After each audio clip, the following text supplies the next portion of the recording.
சென்டர்ல ஆள்றவங்கன்னு சொல்றோம். சென்டர்ல யார் ஆள்றா? Get the man with the plan right here. இங்க ஸ்டேட்ல ஆள்றவங்கன்னு பேசுறோம். இங்க யார் ஆள்றா? Get the man with the plan right here. தோழர்கள் அர்ஜுன் பிரதர், நிர்மல் குமார் பிரதர், நம்ம ரமேஷ் பிரதர் இவங்கெல்லாம் போட்டு அடி அடி நடிக்கிறாங்க. நாமளும் அதே மாதிரி அடிக்கணுமான்னு மனசுக்குள்ள ஒரு யோசனையா தான் இருக்கு. Get the man with the plan right here. மாண்புமிகு மன்னராட்சி முதல்வர் அவர்களே, உங்க ஆட்சியை பத்தி கேள்வி கேட்டா மட்டும் ஏன் சார் உங்களுக்கு இவ்வளவு கோவம் வருது?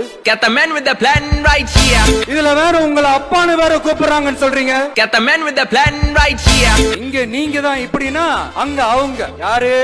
உங்க secret owner. Get the man with the plan right here. மாண்புமிகு திரு மோடிஜி அவர்களே, Get the man with the plan right here.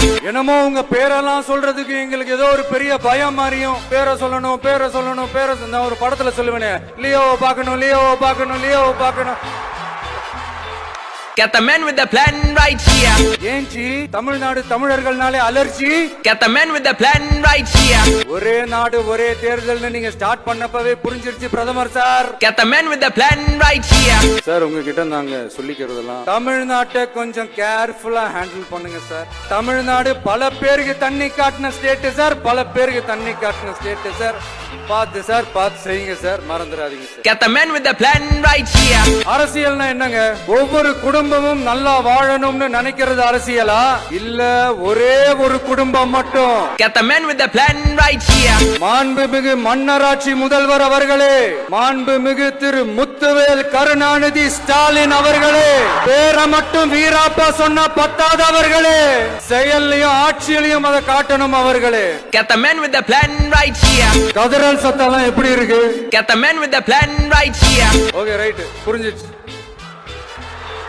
Get the man with the plan right here. வணக்கம் வணக்கம். நமக்கு எதிராக இவங்க பண்ற செயல்கள் ஒன்னா ரெண்டாங்க. தமிழ்நாட்டுல இருந்து வர ஜிஎஸ்டியே கரெக்டா வாங்கிக்கிறீங்க, ஆனா தமிழ்நாட்டுக்கு பட்ஜெட்ல நிதி ஒதுக்க மாட்டேங்கிறீங்க. நீங்க படிக்கிற நம்ம பிள்ளைங்களோட படிப்புக்கு நிதி ஒதுக்க மாட்டேங்கிறீங்க, ஆனா மும்மொழி கொள்கையை திணிக்கிறீங்க. தமிழ்நாட்டுல இருந்து பல பகுதிகளில் இருந்து வர செய்திகள் எல்லாம் கேட்கும் போது மன உளைச்சலையும் மன வேதனையும் தரதாகவே இருக்கு. சட்டம் ஒழுங்குன்னு ஒண்ணு இருக்கிறதாவே தெரியல. அதுக்கெல்லாம் இந்த கரப்ஷன் கபடதாரிகள் கவர்மெண்ட் தான் காரணம். இந்த நிலைமை மாறணும். அதுக்கு இருக்கிற ஒரே வழி, இங்க உண்மையான மக்களாட்சி மலரணும். அது வரணும்னா இவங்கள மாத்தணும். அதுக்கு என்ன வழி? அதுக்கு நாம என்ன செய்ய போறோம்? நம்மளுடைய தோழர்கள் டெய்லி மக்களை போய் பாருங்க, அவங்களோட பேசுங்க, ஒவ்வொரு தெருவுக்கும் போங்க, ஒவ்வொரு வீட்டுக்கும் போங்க, அவங்களோட பிரச்சனைகள் என்னன்னு கேளுங்க, அதை தீர்க்கிறதுக்கு என்ன வழின்னு யோசிங்க. அப்பதான் அவங்களுக்கு நம்ம மேல ஒரு நம்பிக்கை வரும். அப்படி ஒரு ஆழமான நம்பிக்கையை விதைச்சிட்டு அதுக்கப்புறமா நிமிந்து பாருங்க. ஒவ்வொரு வீட்டோட உச்சிலையும் தமிழக வெற்றி கழகத்தோட இரட்டை போர் யானை வாகை மலர் கொடி தானா பறக்கும், தானா பறக்கும்.